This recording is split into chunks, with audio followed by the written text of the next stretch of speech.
What is going on, Chiefs Kingdom? Welcome back to another episode of the Kingdom Says. I am your host, as always, Garrett Williams. Tonight, I am joined by two wonderful, beautiful people on the screen with me. We've got Mr. Kyle Henning on the top right of the screen. How are we doing tonight, Kyle? Well, second victory Monday of the year. Second victory Monday in a row, and this one has a little more oomph to it. So it should be fun. Should be a real fun one. Also joining us, Mr. Randy Ellenberger. How you doing tonight, Randy? I'm doing awesome, man. I am doing awesome. Everyone else in the sports media who says that Chiefs dynasty and Chiefs kingdom is dead and no more are eating crow right now, and I'm digging it. I hope they enjoy the. A lot of receipts being pulled out of people thinking the Chiefs were dead. Turns out they're not dead yet. They're in fact very much alive after a dominant performance against the Ravens at home in Arrowhead.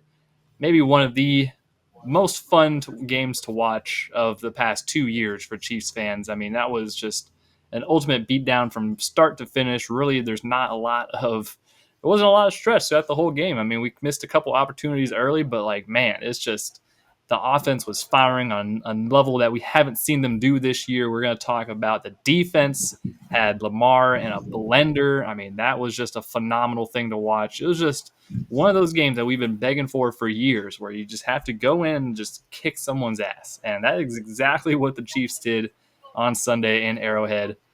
We put belt to ass, as the kids say. You know, BTA was a real thing this Sunday. You are one of the kids. What are you talking about? As the kids say, yeah, that's why I said it. So that's why I said it. You know, I'm just making sure you. I didn't think same wavelength. What that term was these days, because I'm there are a whole lot of kids who haven't heard leather ripping through 12 belt loops before, and it showed. Yeah, back in the 1900s when they were doing that. You're right. Yeah, you better be careful with the 1900s, I will help you know what belt. That's an accurate description for. Like. I don't know. I'm just saying it's an accurate description. That is the time period. Mm-hmm. I'm going to accurately describe my foot here. Unfortunately. Yeah.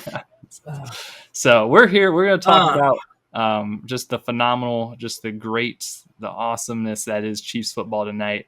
Let's start with the offense, obviously, because that is the biggest thing of the biggest come up of this season so far. Is this offense has changed from being horrible and stale and missing their top two targets and looking just out of sync to now coming into this game with a very comprehensive game plan.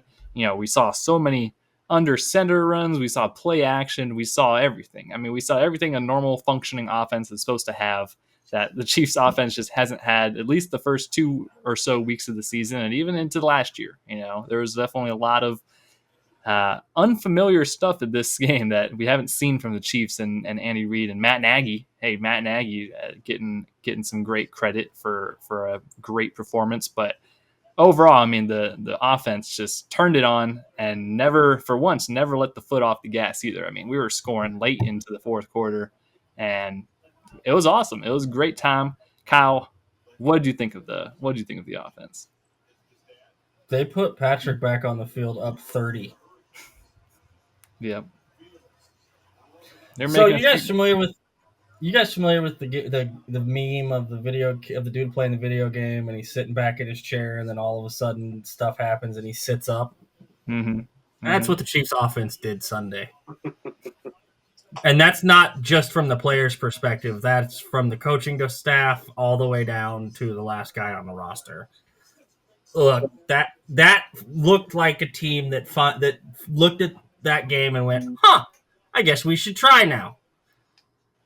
And then they did. There was an effort level difference across the entire offense. There was a drastic change in the play calling and the addressment and how it looked like they actually game planned for the opponent, which was nice for a change. Travis was blocking aggressively all over the place. He probably had a better day blocking than he did in the pass catching game, and that's not something that it happens very often, usually because Travis has just exceptional days in the pass catching and his blocking's good. But he was great all day on Sunday. The floater that Mahomes threw to him on that third down on the blitz is artwork in motion. You got production out of your running game. Pacheco had on his 7 carries had 5 yards a carry. Kareem did his job in the short yardage. They gave Brashard Smith the ball, which was more of that, please. Yeah. Nice to see. It look, man. Like I said, it looked like they went out there with a determination to remind everyone and the Ravens, hey, you're not better than we are, and you never have been. And they did it. And the offense itself, like, it's impossible not to discuss the impact that adding 75 to 80% of your second best wide receiver made on this team. His speed changes everything when it comes to the spacing of this offense, when it comes to the operation of how they do things. And he wasn't even getting hit. That man was like, no extra yards after contact. I'm good. I'm just going to go out of bounds or lay Tyler down. Lockett. Or, The Tyler Lockett move. I talked about that forever. It's like, hey, if you're going to have an injury like that, start pulling a Tyler Lockett. You're not losing many yards by doing that, and you're saving yourself so many vicious hits. Even early on, you could tell Xavier Worthy. I mean, they tested him pretty early. They were definitely he got tackled that first play, got a 15-yard face mask off it, and I think he was ready to go. I think he was fully good. It wasn't a face mask. They grabbed the helmet opening, but yeah. That I don't know why they said face mask and then said helmet opening, but he definitely grabbed the back of his helmet when he also grabbed tackled him. The face mask. Tried he came to pull around it off. His other. I didn't see the face mask. All I saw was the hand grab straight by the back of his helmet and pull, and I was like, "Well, you can't do that." Even if you his second hand came around and did pretty clearly grab the face mask. So he did both. Yeah. So he did both. Okay. Yeah. So it's legal either way. But they tried to press him. Marlon Humphrey tried to jam him and hit him with the jam job, and then got beat for a 38-yard ball over his head because Xavier was like, "Yeah, that's fun. I'm now by you. See ya." Look, they attacked all over the place. Patrick was in attack mode. Juju had multiple Tyquan Thornton, Hollywood Brown. Like it was pick your poison, and they picked whatever poison they wanted, and they abused it. Now, the Ravens defense sucks, and they're all hurt, and that's all fine. But they did what they're supposed to do against a defense that's not been very good. Detroit hung 40 on that defense. Buffalo hung 40 on that defense, and we hung 40 on that defense, essentially. Because, again, they called off the Dogs with 10 minutes to go in the game. Look, that's what you're supposed to do. And for a team that everybody's been absolutely shitting on, especially the offense, to go out and do exactly what you're supposed to do to a bad defense. Because trust me, we've seen this team on offense not do what they're supposed to do to bad defenses numerous times throughout the last couple of years. That looked a lot more like what we expected this offense to be when we kicked off in Rio than what we've got in the first couple of weeks. And that's a large chunk has to do with Xavier Worthy. And now you got 2 weeks until you add the number one piece. Then everything opens. Everything's on the table. Yeah, exactly. Randy, what were your thoughts on the offense's phenomenal performance?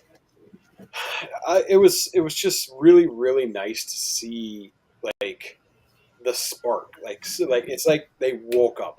They snapped out of this little trance that they've been walking around in forever.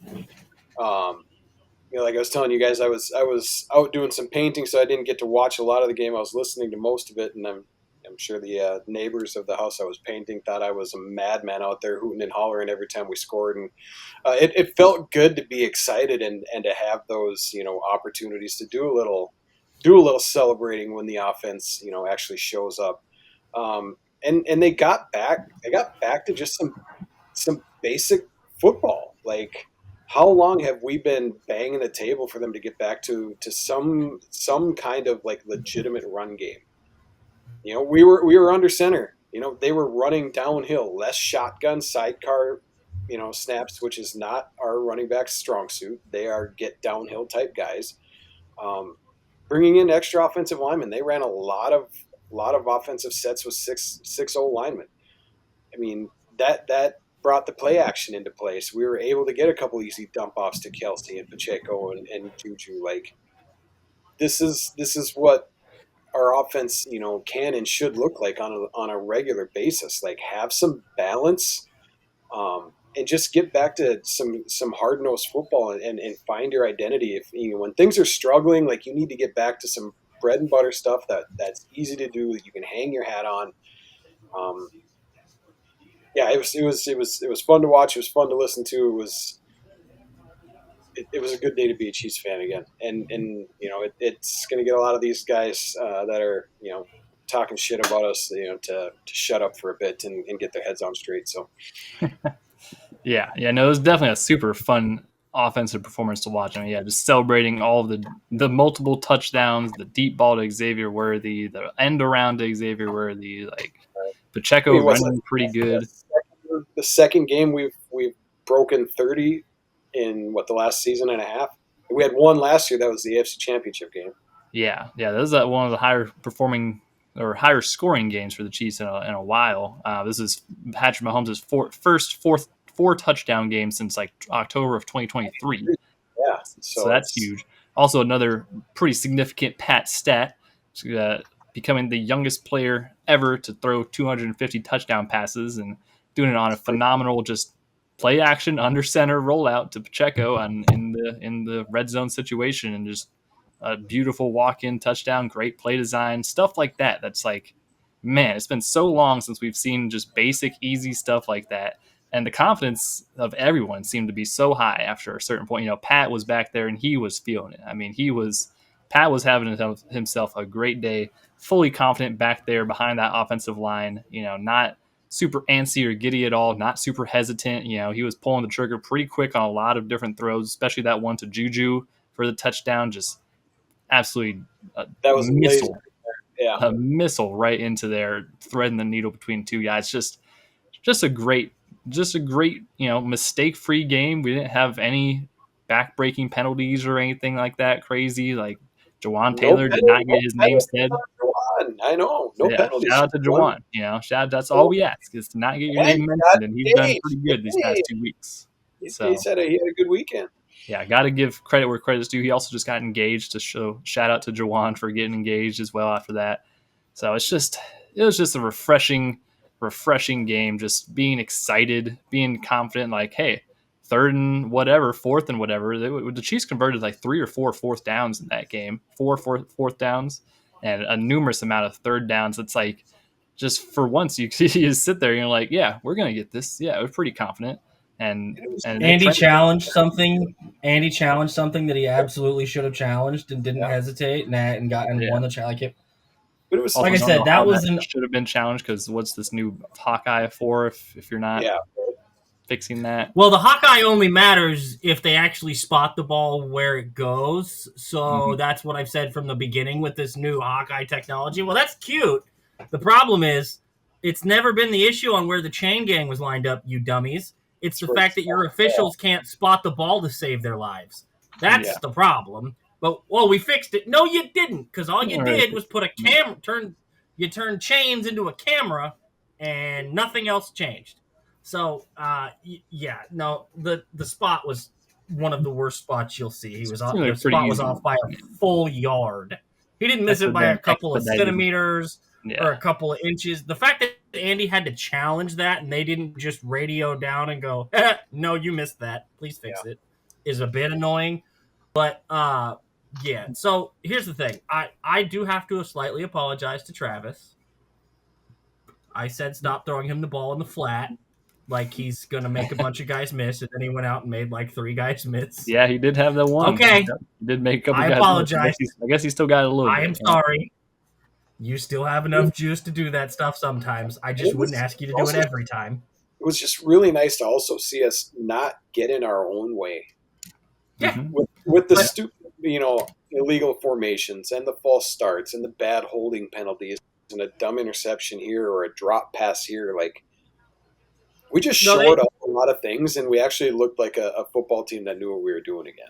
It's the first time they've played a game that I've said looked like A game in a long time. Oh yeah, Right. I would categorize Absolutely. this as an A game for My heart didn't get a complete workout, like it yeah. usually has for Oh like my the god, last that year was and a half, to beautiful. where like Yeah, you can't keep having game after game after game like that for us old fat kids. Like we can't handle it. Like that's not healthy for So us. Like help me out here. Travis, like I said, I had to apologize to Travis because I did say not to be throwing him the ball in the flat and expecting him to get a bunch of yards, and then he did it. So there's that. I'll own that one. I apologize. The offensive line. Did anybody hear their name called at all? No, which was awesome. No. They talked a little bit about Creed running behind Creed and Trey. Yeah, Creed had some great blocks that they highlighted. But you didn't hear a word about no pressures from Kingsley. It's a really good day for an offensive lineman when the commentators don't talk about you at all. Oh, absolutely. Absolutely.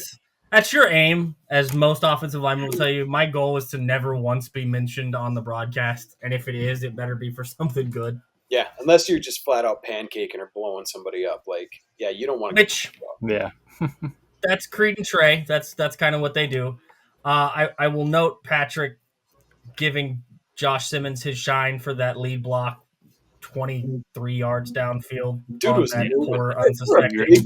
That guy can move. Well, so I didn't realize it was Simmons until I looked closer because at first I thought it was a tight end, and I was like, "Oh nope, that's the left tackle." Well, that's kidding. Much larger human than any of our tight ends, but to have a left tackle that is that. Well, I mean, he did save that. He saved that interception from being a return for touchdown a couple weeks ago. So it's not like we don't know he's an athlete, but that's what we talked about with this offensive line, with them being a totally different breed than what we've had the last several years. Yeah. They can do more of the stuff that they decided to actually do during this game. And they went out, and when they did, and you saw it, the strengths, they played to their strengths, and they mauled a backup depleted Ravens defensive line. And that's exactly what you expect. Yeah, it's a good performance. That's another thing I want to address too. I'm so sick of everybody saying, "Oh, but the Ravens were so beat up with injuries." And I was like, "Dude, they were favored. It's the NFL. They were still favored. Everybody's hurt. Everybody's banged up. I mean, we were playing without our top two wide receivers forever. People are banged up. It's the NFL. They're not the only ones suffering through injuries. So zip it with the. Like I said, I'm not bringing it up for the fact that it only happened because they were injured. I'm bringing it up because they did what they were supposed to do against a team they should have done. Absolutely. I'm just. They went out and asserted their. I've been reading it all day. Oh, but the Ravens are so injured. Like I don't care. They were favored. Still NFL players. They were favored on the road with all of that known. They were favored on the road. Yeah, that's exactly what you want. That's exactly what you want to do. You want to go out and assert your dominance over a weaker unit, and it's a good thing to build off of. Now they have the confidence that hey, you can do it. They can do it. They figured out some things that work now. Like I said, Simmons had a great game. Suamataia had a phenomenal game. I noticed they were pulling Kingsley a lot. Like there are multiple runs where and he pulls very quick. I mean, it's good to have a very athletic guard like that too. There were a couple times where there would be a run play, and it's like as soon as the ball is snapped, it's like Kingsley's at right tackle. So like, how did he get there that quick? What's he doing on that side of the line? Oh, he pulled that quick, and there's a big hole right in the center that they're going down. Those two dudes on the left-hand side of that offensive line have the potential to be absolutely horrifying for defenses for the next decade. They are huge humans that are ridiculously athletic. Yeah. The problem with Kingsley was never his measurables or his athleticism or any of the other stuff. It was a lack of consistency at playing the position because he's never really even when he played at left tackle at BYU, it was still at BYU. It's not exactly like playing left tackle at Ohio State or Alabama or anything like that. And now when they moved him to guard, he'd never played it before. Those were always the questions. He settled in comfortably at guard. Even the few weeks before, he hasn't had the egregious losses we watched at left tackle. He holding his own. And then to Sunday, he looked like he felt real comfortable in his own skin and was just out there doing a job. 41 pass blocking snaps, Not a soul got anywhere near Patrick. It was well done. Yeah, for the first time this year, we can really say that there was a lot of people on the offense stepped up besides Pat. It's been the Pat show for most of this year so far. And this time he finally had the cast of characters to surround him and all work really well. And it resulted in a phenomenal performance. I mean, when Pat's comfortable back there and he's just launching balls and just scrambling around, and particularly like the scramble he had where he threw it to Kareem Hunt after he's about to, like, he scrambles out to the right and then almost maybe gonna run it, and never mind, I'm just gonna toss it right into Kareem's chest and they'll pick up first down. Like, just stuff like that. It's like so easy, just so easy to go down the field, do whatever you want. We like I said, injuries and stuff for the Ravens, so be it. But having a performance like that where you can just manipulate the field, pull out all these different little wrinkles and stuff that you haven't been doing, like, it was a good performance. It was a clean operation through and through, and it's something great to build on. It's going to be a huge performance that you can look back, build on, figure out what was the correct things, which was pretty much everything. I mean, pretty much everything they were doing was pretty correct. So just take that game plan, and it's a good game plan. Whoever came up with that, maybe it was Matt Nagy. They gave Matt Nagy a lot of credit. I might be on the. I was kind of thinking about this, guys. I might be back on Matt Nagy. I think he's actually maybe a great offensive coordinator. He might even be so great, he might be up for a head coaching job next year. I knew you were going there. I think the Tennessee Titans would love Matt Nagy next year. Am I wrong? You got Cam Warden down I think there. I think the Tennessee Titans would be happy with me or you as long as it's not Brian Callahan anymore. I think that's a match made in heaven. So I'm gonna stop the Matt Nagy hate and actually promote Matt Nagy. He's a phenomenal coordinator. He should get his job somewhere else again. It's probably Tennessee. I think the favorite part of the Matt Nagy discourse was the fact that BJ Kissel, like 30 minutes before Andy's press conference, was like, "Can't wait to hear Andy tell everybody how great the game plan was by Matt Nagy." And then the first thing Andy said was, "Matt put him in a really good position to handle everything." Sure did. Done. Right. Patrick did do one thing that I've never seen him do. He lost track of the line of scrimmage. Yeah. Yeah, never seen him. Time. Yeah, he's done that 10 times. I've never seen him actually go across the line of scrimmage and then throw the ball. Now, granted, he went across it and then he knew where it was to get back on the other side of it and then throw it. The problem is this isn't Canada and you can't do that. Yeah, it's not the CFL, and I don't even think you can do that in the CFL, but you can't. But you could tell he was smiling because he was like, I should have just kept running like I was gonna, but fine. Yes, I went too far. In all seriousness, he's fastest to 250 touchdowns ever by any quarterback in the history of the sport. And first 4-touchdown game in over a year and a half. It was 2023 Raiders, I think, in the second Raiders game of that year. It was the offense back at humming noises, and that's without your number one wide receiver. So, boy, I tell you, when EGE is back in this offense, boy, 2 weeks when he comes back. Taekwon is a legit wide receiver. Yeah, Hollywood Brown still doing his thing. Yeah. Juju out there being old man Juju. Yep. Getting work done, and not just in the passing game, but handling in the run, the blocking. That's what I was thinking. I was thinking about Juju earlier. How he's just such a great wide receiver 4. You get him a couple passes, he's gonna make some moves, but the blocking aspect, knowing where to line up, knowing where to run, just stuff like that. It's just perfect. And I know we call him old, but I don't even think he's 30 yet. No, he's just been in the league forever. That's another great thing too. Is he is the vet on this squad, and yeah. We have a really young wide receiver core. Hollywood's been around for a little bit, and Travis has been there for a while, obviously. But everyone else is for the most part, pretty young. And Juju is 28. How old do you think Hollywood is? Because he's younger than Juju. He's probably 27. He's 28. Yeah. They're just birthdays are. Yeah. It's great to have that type of leadership in the room for these young guys. But the part that I love is now we're starting to see where this offense can go with just the distribution, because you have no idea where the ball is going to go now. I mean, Worthy had 5, Kelsey had 5, Hollywood had 3, Juju had 4. Shard Smith had 3. Thornton only had 1, Gray had 1, Pacheco. Pacheco had 2, Hunt had 1. So he is literally throwing the ball to everyone and anybody on the field. So who are you going to key in on now? Now Yeah, that all of a Xavier can sudden, stretch the field, once Rasheed is going to be back and just being an absolute demon in the slot and running seams, now you have bigger holes for Kelsey to settle into. Plus everybody else who's going to get their piece of the pie too. So it's going to be just a whole lot of fun once. They haven't even used Robert Tanyan yet. no, Other than no. special teams, they haven't needed to. No, They're like, yeah, it's fine.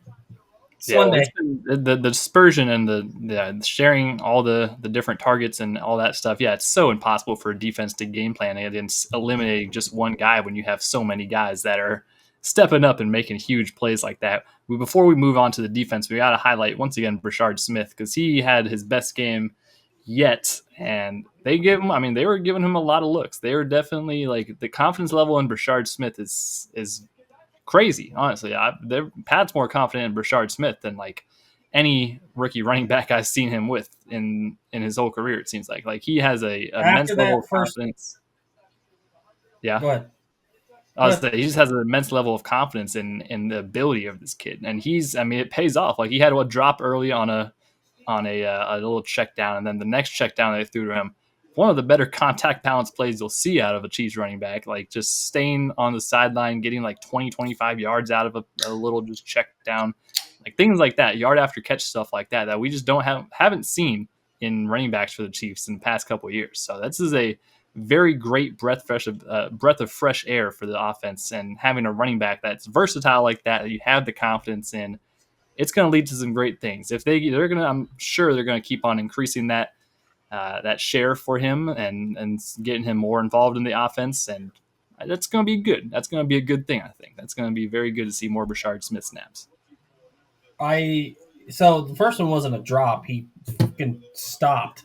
He changed the angle of his route right when Yeah, Pat was ready to throw yeah, the he ball. kind of ran more upfield instead of running the flat. Yeah. Pat threw it where he was expecting him to go, and he altered his route right as Pat let go of the ball. And then you saw Pat look at him and go, "No, that way. Where are you going?" And then from that point forward, Brashard was like, "Oh, yep, okay, got it." And then they threw it to him several more times, and it worked. Like, that's the stuff that I would like to see them work out, because they can do that now. And then in week 8, 9, 10, 11, 17, 20, he knows. He's a rookie. He's going to have to learn, especially when it comes to Patrick, because Patrick is not normal from any aspect of the word normal. He is a different breed. He sees the field differently. He expects you to do different things than just about any quarterback you've ever played the game with, because he can do things that none of the rest of them can do. So it's an adjustment period. I'm happy to see them using him. We were extremely hopeful that he was going to get more run, and it looks like they've decided he's going to get more run. He brings a different element to this offense. There's a dynamic ability with him. Derek mentioned the contact balance. You're not getting that out of Pacheco or Kareem Hunt. They don't have the speed to be that much of a threat. So it's just a different layer. It adds another element, and it creates problems for defenses when you have a running back that can absolutely ruin your day on catching a 2-yard ball and turning it into 25. It just does. Yeah. It's very excited to see the further development of that and the rest of the Chiefs offense. Let's hop over to the other side of the ball. Another equally impressive performance from the defense coming out and just, they had their number. They had Steve Spagnuolo, one of the better games maybe of his career as a defensive coordinator for the Chiefs, just had Lamar Jackson in a blender. Like could not imagine how confused Lamar was back there. The amount of pressures, the blitzes, late blitzes, Nick Bolton.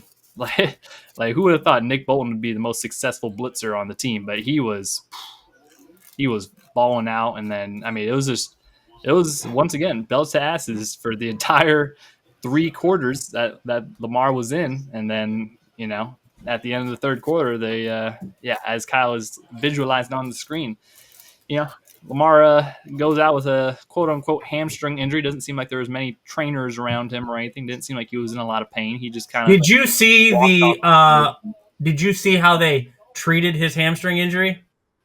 Yeah, how'd they treat it, Cal? Yeah. A folded up towel and a headband. Yeah. Yeah, it's good. Gotta get pressure. Gotta put pressure on that thing. Gotta.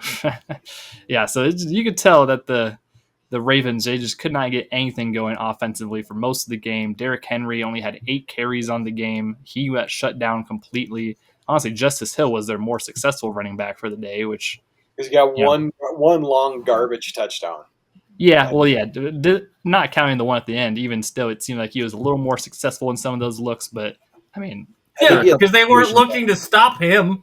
Yeah, he had 8 yards rushing total, 71 on one run. So oh yeah, so I guess it is pretty one sided. But it's definitely seen, and they're also seeing a couple of situations where they pulled Henry for Hill, and that didn't result very well most of the time either, especially on like some short yardage situations. Coordinator is going to work himself right out of a job pretty soon.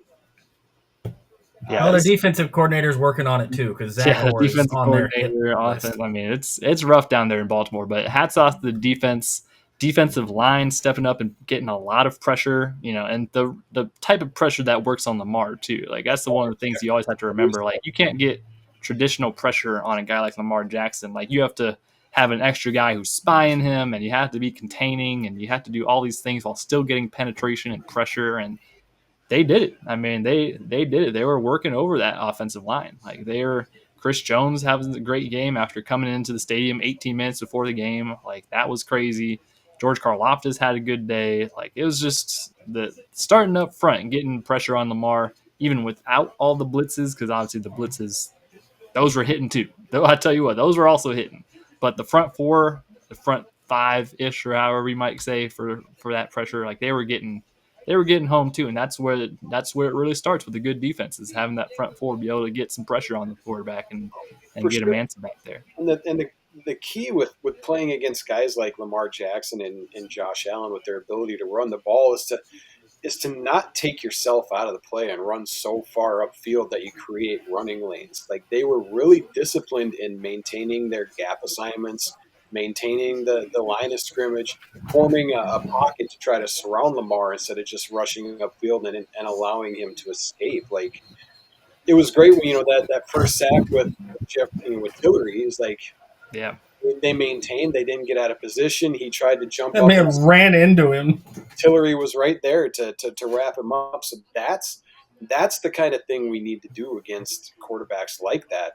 And it was great to see everyone play disciplined and stay sound to their assignments and not trying to do too much, not trying to play hero ball, get yourself all out of whack and create spaces for him to escape, because that's where he get in all the trouble, is trying to do too much. Just do your job. Trust that the rest of your dudes are going to do their job as well, and everything's going to go a whole lot better. But tell you what, it's to see an entire team come together for a full package game plan and execute on that level against a team like that is just, that's, as a coach, that's exactly what you want to see. Like it's a beautiful thing when it all comes together. And I'm getting more and more impressed with some of these younger guys too, especially on the back end, like Noah Williams. Yeah, he's been even when Fulton's healthy, like, dude, you ain't getting your job back. Probably not. Yeah, probably not this rate if you can't stay healthy. No. Yeah, that kid is so much better than I expected. I'm impressed. He played a hell of a game. I'd be remiss if I didn't start with Chris Jones.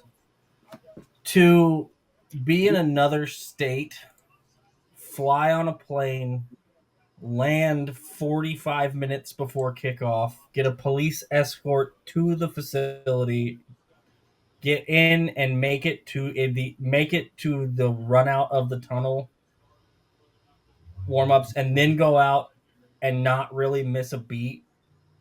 Didn't take really any plays off, played most of the game, dominant, doing his job, not trying to do too much. Like, the only thing they did, I think they had and I legitimately think this was a game plan thing by the Ravens, is when they saw him at defensive end, they ran that screenplay that way. but that's Yeah. going to happen. There's not a lot you can do there. Like his effort, his determination to not, he could have very easily said, "Hey, family, aunt died, won't make it, funerals to like," didn't have to do all of that, and said, "No, I'm going to play. I'll be there. Get the whole thing done." Like that's a different level of commitment and willingness to fight for your guys. I think it probably helped feed that defense a little bit because they all wanted to go out and play for him as well because they know and knew what he was dealing with and going through. So shout out to Chris. Look, where to start? You mentioned the young guys. Ashton Gelati played a ton Started against Lamar started the game. Jackson. Yeah, first career start for him. Played a ton. That's a big ask against a guy like Lamar as a young guy to come in, do what Randy was talking about with the stay disciplined. Don't get so excited. I'm gonna get a set. Oh, he's out the door and by me. You don't want to be a puppy chasing cars. Well, but that's so hard for a rookie, especially when you're playing a superstar and you want to be able to say, "Hey, I did." He just went in and did his job over and over and over again, and that's a huge thing for this defense that desperately needs edge rushers and edge players that can contribute at a high level. It's a big deal. He played, I want to make sure I have it. He played 26 snaps on defense. Now, they only had 54, so he played roughly half the snaps. He was great. You didn't have any weakness, drop off, glaring issues with him. I actually would say he probably outplayed the other guy who slightly outsnapped him in Charles Omenihu. Although Charles had a pretty decent day himself. He had one screw up that Garrett can't let go and will always blow up. He did not have. Come on, we're he'll ever. people. He did not have a good day. What are we talking about? Like I said, Garrett will always blow up the mistake instead of highlighting the rest of what he did during the game. But he had one error. It was a bad one. He over pursued and got burnt on the backside. He had a couple errors. He had a sack that was wrapped up, and he just did not. He somehow fully wrapped up Lamar and then also did not even touch him at the same time. I don't know how you do that. Because Lamar Jackson is really good at football and is pretty damn good at doing that to people. It's not like that. It's not the only guy he's ever done that to. I'll put it that way. Mm-hmm. Mm-hmm. But the young kids did their job. You mentioned Noel Williams. They have their third corner, even when Christian Fulton comes back. I would not be surprised if Christian Fulton does not have the same job and same role he did when he left when he comes back. Because Noel Williams is physical, aggressive, and man, does he hit people when he hits people. He is way more physical than I gave credit for. That dude is a different level of ow. That looked like it hurt, and it wasn't him that it hurt. It was the other guy. It's yet another. Brett went and found a 4th or 5th round draft pick in the defensive back room that you just sit there and you go, where do they keep finding these dudes? Are they just under rocks and other people don't know where they get them from? Like, right. How? Because he's everything you want in a boundary corner. Everything. And that gives you the flexibility to do whatever you want with Trent McDuffie, which is in this instance, hey, wherever Zay Flowers is, go find him. That too, yeah. Yeah, they shut down Zay Flowers. Besides Zay had like 1 or 2 big catches, but other than that, he was pretty Rashard absent. Bateman had 1 catch. Yeah. 1. DeAndre Hopkins had, as our friends over at that football show from KCSN called it, the Sky Moore stat line. Mm-hmm. 1 target and a bunch of zeros. Yep. Yeah, they showed DeAndre on the sideline near the end of the game. He was just sitting there like, man, we didn't do this when I was here. What the heck? What the heck? What is this type of level? I mean, but I think the thing for me is Spags. They did stuff. You have to handle Lamar a certain way, and yes, the staying in your lanes is one thing and doing that. But Spags has out Lamar. Heat him up, and he melts like butter. It gets hot in that pocket, and he melts like butter. Because if he doesn't have his escape route, he can't handle the blitz pressure. And they didn't bring traditional blitzes. You talked about the spy. They were spying into a delayed blitz. Just They'd about spy every single. They'd spy with 2 and send one of them. And sometimes they sent both of them. You send both. Yeah, that one, the Leo Chenal interception, which they sent both of them. Yeah, that was a crazy one that obviously had Lamar rattled.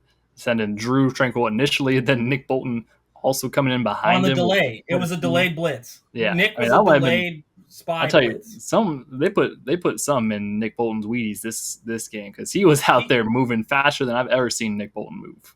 And maybe it's just because he's blitzing only and he's not having to actually run backwards and try to cover and stuff like that. Maybe get him in a position that he's actually good at. He can attack downfield and get in the exactly what we talked about with the offense. Definitely exactly what we talked about with the offense. He's a much, much better linebacker moving forward than backwards.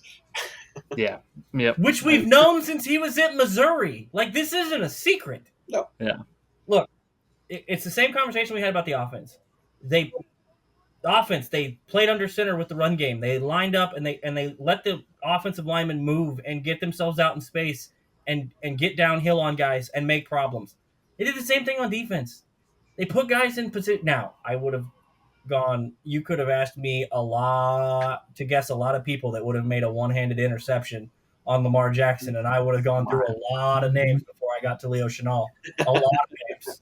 Yeah, like 99 times out of 100, a linebacker in coverage like that, he's not catching that. An interception, one-handed like that. He did have a little bit of a benefit that after he one-handed it landed on his stomach and kind of just he kind of just trapped it and landed. Yeah, still phenomenal athleticism. That's an unbelievable play for a linebacker down the sideline on that.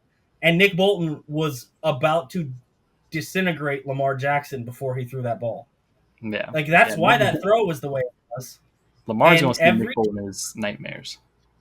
He's going to have Spagnuolo just standing over his head in his sleep. Yeah. Why is he in my head? Does he just live in here? Does he never leave? No, he's set up. Can he just go home? No, he's moved his address. He's got a mailbox. He's good.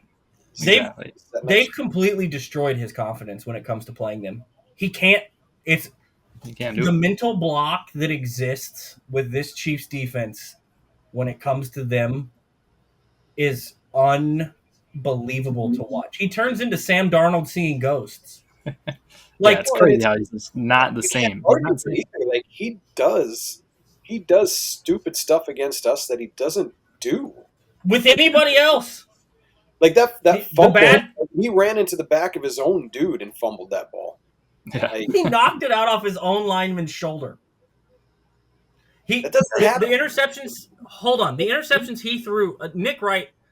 First things first is the best sports television show on the planet right now, and it's not particularly close.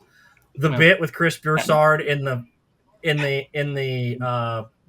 freaking hospital bed with the oxygen mask and the eye. Yeah, unbelievable. But Nick showed it today. Lamar had 4 interceptions in the regular season last year. All 4 were like tip balls, or the receiver got it taken away from him after it was caught. Until the playoff games, and then against Buffalo and against Kansas City, he threw 2 of the worst interceptions you'll ever see, and then a fumble. And then he just turned around, and what did they do against Buffalo earlier this year? They were up huge, and then he and Derrick Henry decided that the ball wasn't important anymore, and they blew it. And then against us, what does he do?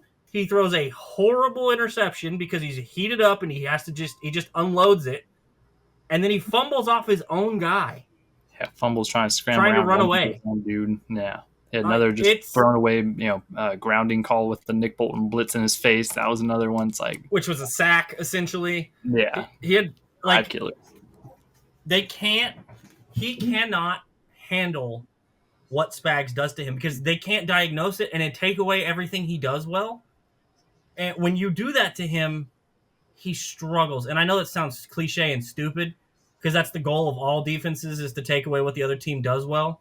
But when you specifically take away Derrick Henry and then you make him throw while he's slightly uncomfortable, it's a totally different ball game.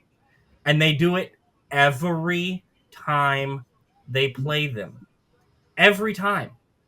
The only game I can think of that they've played them that he didn't have just a terrible day and was supremely uncomfortable was the opener where Likely's toe was out of bounds. That's the only game. Yeah, I believe we were 6 and 7, or 6 out of 7 for playing Lamar. and some of those were, and one of those he lost to Bob Sutton, but that's a separate conversation. He did, yeah, way back in the day he did. Look, that's a low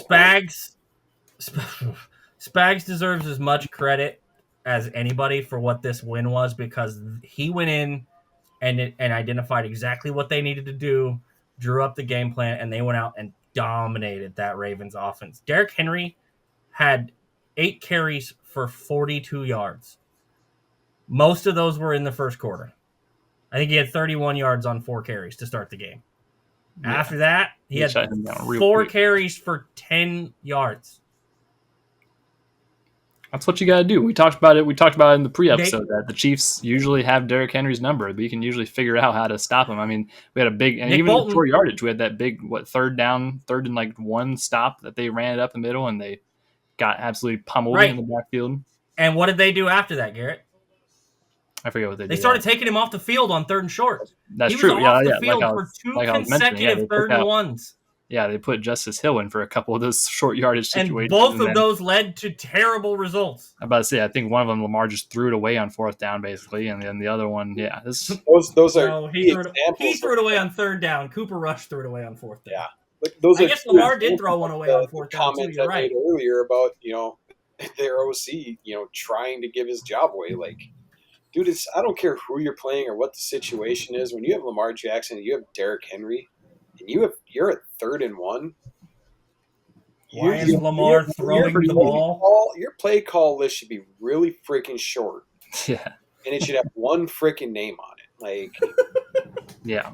At most 2, and it's because Lamar kept it and ran it himself. Right? Like it doesn't make any sense. Like, just stop trying to outthink the box and make yourself. But it's because hold on. It's exactly because what Garrett said. They did that on the first one. They tried to run Derrick Henry up the middle on short yardage, and he got smoked.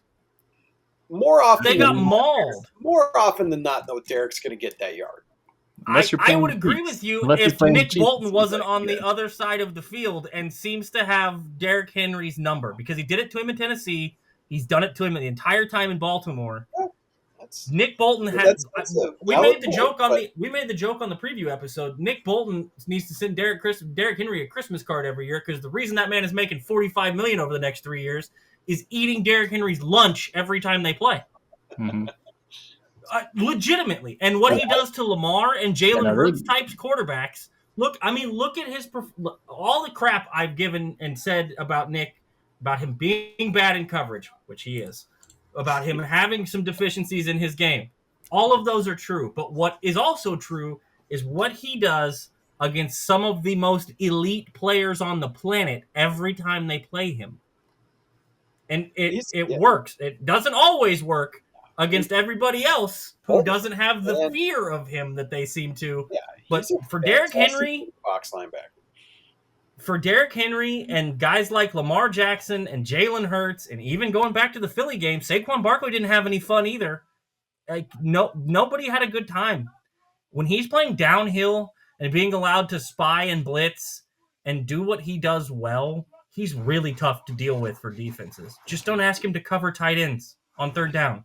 That's it. Yeah, that's what you have your other linebacker. You got Drew Tranquil, Jeffrey Bassett out there for that. You got Leo Chenal. You got Leo Chenal for that. Just leave. Lock down Leo, baby. Yeah.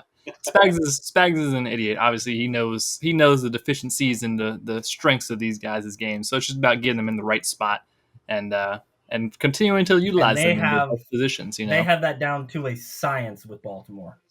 Yeah. It doesn't. I don't even know that it matters at this point. You could give him 11 random dudes as long as they understood his terminology and his defensive schemes, and he could run them out there and shut Baltimore down. They just do it all the time. Something mentally, we just have their mental number. They just come out and they see those red jerseys and they're like, "Yep, we're in danger." here we go again. The C and red. They came except- out. I'm sure after that first drive, they were like, "Oh, hey, we got him. We scored immediately. We're good." Yeah, I saw it was Tucker Franklin who put out a meme of American Psycho where it's like, very nice first sequence. Now let's see past the first 15. Let's see past. Exactly. Let's see after that. Let's see what you got. Let's see what happens when it's not scripted. And Yeah. it looked as soon as Spags made his adjustments into his full game plan, they couldn't do anything. So much so that by the time it was the middle of the third quarter, it was over. Yeah, all of a sudden it's completely like 30 to 13 at the end of the third or middle of the third quarter, and it's like, well, and that was with giving them a 6-point swing at the half. Yeah, which we didn't talk about, but Harrison Butker misses another 50-plus yarder. Not as big of a deal this game. I mean, he made a couple other ones, so that's good. It was a 6-point swing. That might matter in a more important game. This one, it didn't matter. Just something to continue to monitor, something to continue to monitor. No one's calling for Butker's head, but just something to continue to monitor. But overall, I mean, having the game won by the third quarter basically is ridiculous.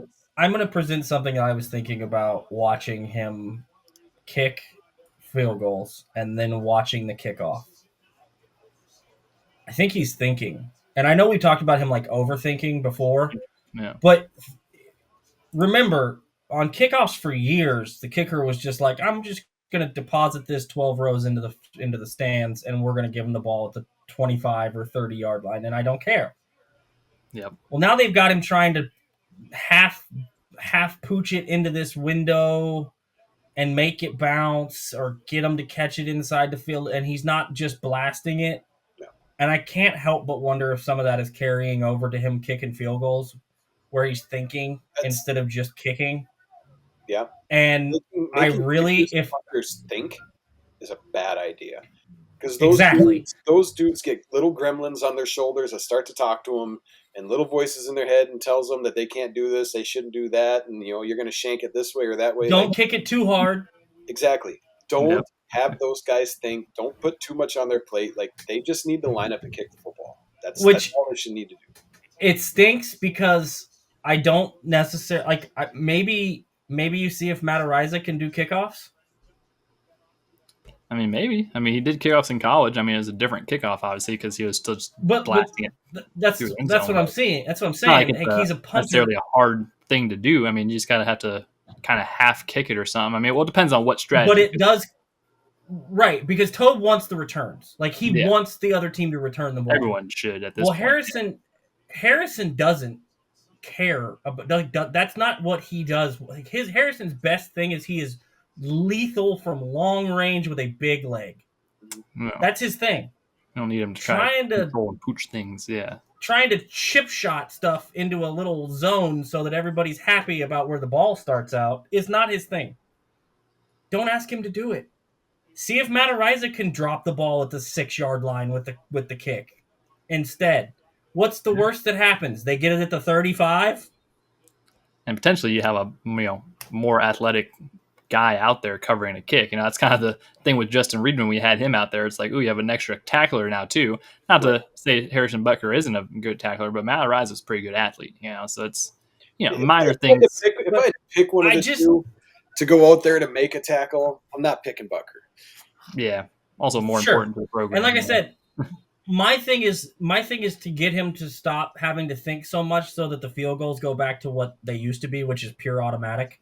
Right. Like, I don't care about the kickoff nearly as much if he's making every field goal an extra point that he kicks, because those are points. Yeah. Mm-hmm. And the kickoff, even in the new kickoff, you're not seeing kick returns for touchdowns very often. No. You're not seeing big, crazy returns even out past where they would get it at the 35. Most of the time, if you make them return it, they're still getting to the 30 or the 32.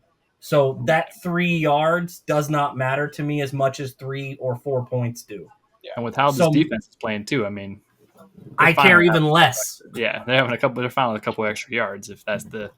If you're jacking with his head to try to get him to kick it gentler or aim it more into these zones for these kickoffs, stop. Let that be somebody else's problem. Yeah. Let him just line up and blast the ball through the uprights and call it a day. Right. It's just something I was thinking about watching him kick off and then watching how he's addressing the kicks when it comes to the field goals. He just seems to hesitate and think about it a little much. And it's the same motion he's doing when he's kicking off. Whereas in the past, when he'd kick off, you're like, well, this ball's landing 8 rows deep. He's not even thinking about it. There goes the big leg swing and goodbye. Yep. And if that is messing with his ability to do what you really pay him for, why are you having Ultimately, him do that? Points are the program. We need to focus on the points, So that'll just be something to watch as we move forward. I'm sure. Just a food for thought thing. Yeah, Butker's a consummate pro, and he's the highest paid kicker in the NFL or whatever for a reason. Like he is really good, and he's fought through some mental stuff before, so it's not something that's unheard of, but just something that you have to have a little more. Also, kind of a point on that too. It's sometimes the offense, it seems like they might get a little less aggressive when they're across midfield, and they can kind of rely on Butker to make those 50-yarders. Now you might have to kind of readjust, and if it's a 3rd and 16 at like the 45, you're trying to get 10 or 12 yards instead of getting 2 or 3 and being comfortable with Harrison from like 58. Now you're trying to get him into a little bit better range. So it's just something, it does kind of mess with the offensive philosophy a little bit. Best way to combat that, just score touchdowns. Ever think about that? Maybe we just score more touchdowns and we'll be fine with having no long range kicks to be made. So I'm okay with that. Yeah. So I think that kind of wraps it. I think that covers everything that there was for that game. Really, really great performance that they're gonna build on. We got a long season still ahead of us, so we can take that performance and take the good out of it and get some guys healthy. I mean, it seemed like everyone left the game pretty healthy, so that's good. And just keep on going from there. So, yep, I didn't notice anybody pop up on the injury report that wasn't already there or anything new. I didn't see anybody really go down during the game. That's exactly what you want to see. Just a good, clean game, stress-free, dominant, put up a lot of points, and have a great time afterwards. So we will look ahead to the future. We've got the I don't know who we're playing even next week. Jags Monday night. Yeah. I will be watching from Playa del Carmen, Mexico. Okay, yeah. Gonna take a little trip after the football game Friday night. So there you go. Man, that's pretty cool. Should be an interesting game. We'll be back this Friday probably to preview that game, preview any other news and topics that have come up in the NFL and the Chiefs and whatnot. But that's all we got for you tonight. So we appreciate you rocking with us. As always, be sure to check us out at Kingdom Says Pod, Facebook, X, and Instagram. Check us out. YouTube, Spotify, Apple Music, wherever you get your podcasts at, we will be on there. And I hope everyone enjoyed that weekend. There's many, many more of those to go. And we will see you guys on the next episode of the Kingdom Says.